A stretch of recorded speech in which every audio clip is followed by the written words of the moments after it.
Hello there. The big question. Is the British society lacking in empathy towards homelessness, and does the government care? Let's find out.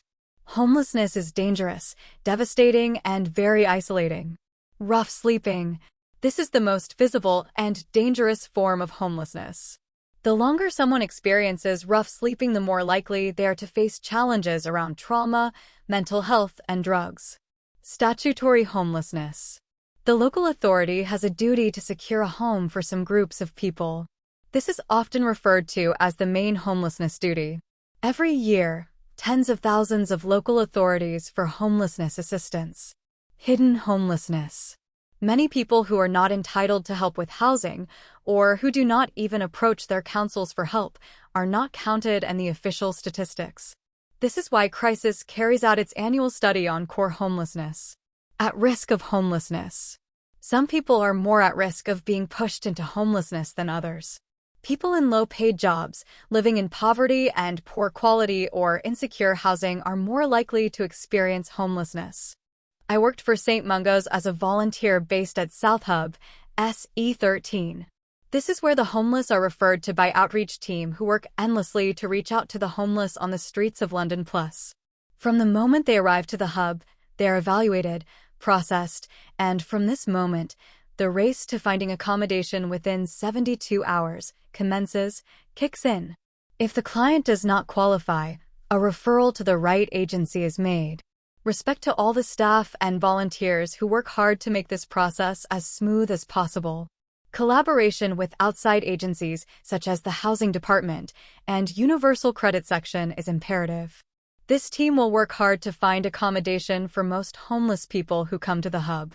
It is also worth mentioning that a small percentage of homeless people do opt to return to their countries of origin.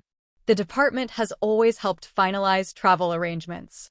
They also go as far as to contacting the next of kin so that the client, homeless person, is not left alone to fend for him/herself upon arrival.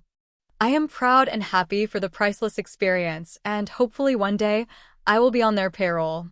Homelessness equals not having a home. There is a huge disjoint between public perception on what homelessness is and what leads to it. Quite simply, people do not listen to the reality. They believe the stories told by public media and their own narrow experiences, which usually involves insisting that the homeless person has done something wrong, which is not reality. Homelessness is a societal issue, but society cannot look at itself in the mirror to accept responsibility for an individual in need by honoring what they want. Instead of giving them what they, homeless, need, people are out to teach them a lesson which does not help. Think about it. State welfare is a joke. Food benefits are relatively, food banks, easy to get, but hardly sufficient to live on. Clothing and travel are never budgeted for. Is the government doing enough? There are several reasons why people are sleeping rough on the streets of England. The government and the councils must take full responsibility to rectify some of the issues faced by homeless people, for instance. Lack of affordable housing. Unemployment. Job loss is the primary cause of homelessness. Poor education. Poverty.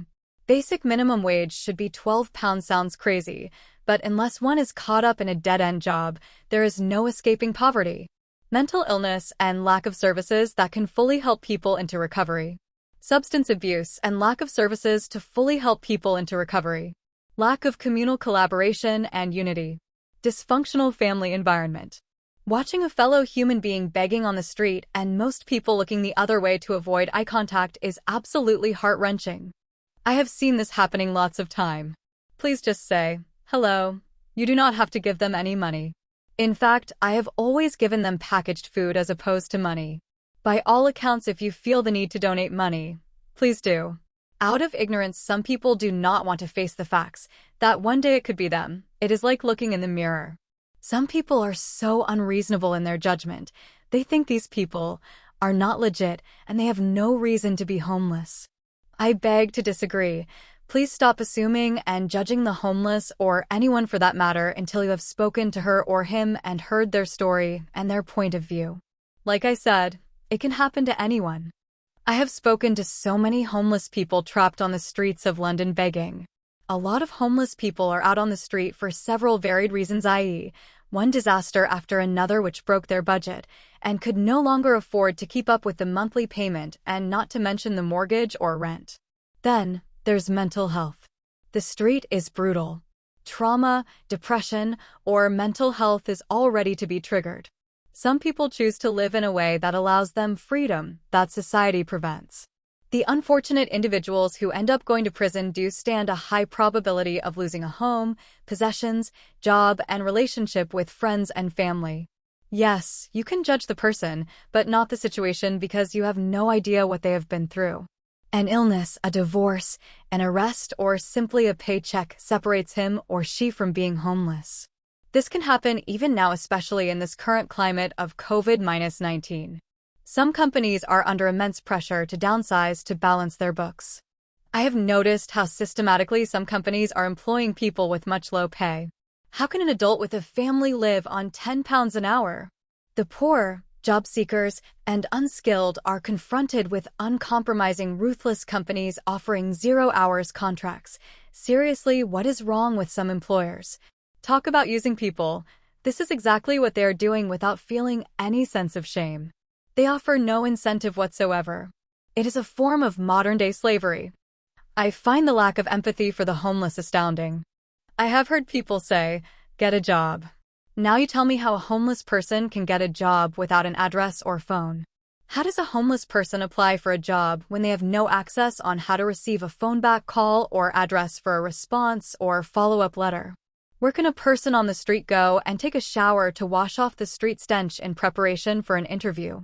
The basic planning, coordination is a nightmare, and yet some people keep taking the high road, always blaming and judging the person who already has nothing under their name. Truly drives me nuts. I have spoken to non-educated and fully educated, diploma and degree holders who are living rough on the streets of London for one reason or the other.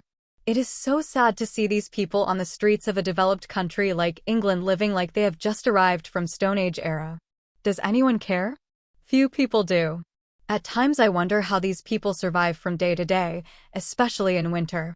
For food they go to shelters such as churches and other charitable outlets kind and generous enough to provide food. I have seen Asian family, to be precise, families delivering food to the homeless in Charing Cross in London. It is such a great feeling to know that there are a lot of exceedingly kind and generous people around us. Another question that you may ask, why do some homeless people not want to stay in the shelters? This is the answer. Homeless shelters can have strict rules whereby the homeless clients are supposed to be in dormitory setting, residence from 6 p.m. to 5 a.m. So, individuals see that as literally being in jail, crowded, loud. At times one's property goes missing and can be more dangerous than the outside. Another reason long-term homeless people will not accept to stay in a shelter is because there is usually a time limit on how long one can stay. You must get a job or be getting treatment, i.e., disability, to stay there slightly longer than planned, scheduled. This is through my observation. Quite a number of employers will not consider unemployed job applicants, and frankly not even those with homes. Yes, it is harder to get employed even if the period of unemployment was caused by corporate or organizational downsizing. Very few employers care to hear your explanations. So, tell a lie about the gaps in your employment history or tell the truth and doom yourself. Even charities find it difficult to employ a homeless person. Oh yes, also, some jobs stipulate a car is necessary. This means you're going to be working several miles away from home, or public transportation is non-existent, or it is not regular. Life is tough for this group of people, and very few people in society have any understanding of the constant dilemma. I could be wrong, but it is my observation after speaking to a lot of homeless people. I will soon be starting an open discussion on my YouTube channel regarding societal issues like homelessness plus other societal uncomfortable topics such as child abuse, fear, and trust. What do you think?